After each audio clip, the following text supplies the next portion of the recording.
The situation in Zimbabwe is a deep concern not only for the SADC region but for the continent as a whole. And SADC Chair South Africa has called for calm and restraint. In a statement issued on behalf of SADC, President Jacob Zuma says he spoke to President Robert Mugabe, who informed him that he is confined to his home, but all is well with him. The President has urged the government of the Republic of Zimbabwe and the Zimbabwean Defence Force to resolve the political impasse amicably and has urged the Zimbabwean Defence Force to ensure that the maintenance of peace and security in the country is not compromised. I have also contacted His Excellency President Mugabe, whom I had time to talk to, and he is fine but confined in his home. I have also managed to get the briefing about the situation in Zimbabwe, but of course, given the seriousness of the situation, I've taken a decision to send an envoy to be able to contact the leaders of the Defense Force who have undertaken these operations, but also to meet with President Mugabe so that we have a more clear picture of what is happening in Zimbabwe.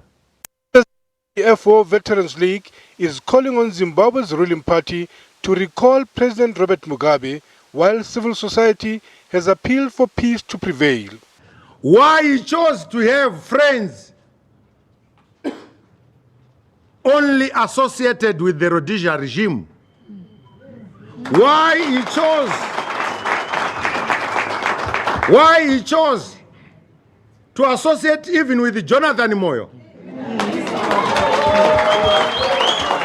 knowing very well that Jonathan is a CIA agent?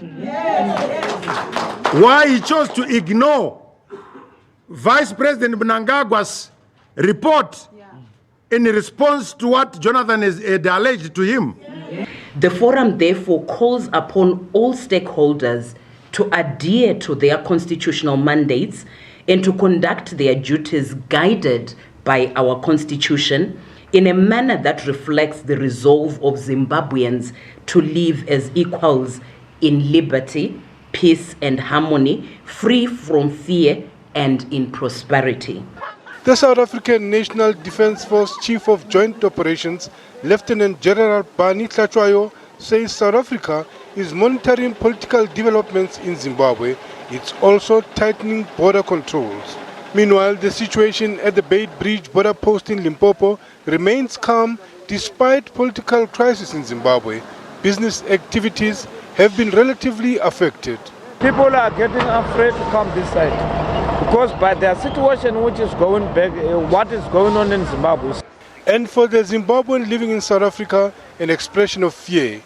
Many left their families behind. Yeah, I'm happy because, we have been suffering for a long time. What they did is very good and very right. Because you know what, we are suffering. Here in South Africa, we just come here because we are suffering. We no longer want all that. What we want now is we want Zimbabwe to be clearly free. As we received independence, we must be independent. Nigeria's President Buhari urged all political and military stakeholders in Zimbabwe to avoid any action that may plunge the country into unnecessary conflict and impact negatively on the region, and to respect the constitution. On the international front, the European Union has called for dialogue and peaceful resolution in Zimbabwe. It is a matter of concerns for the EU.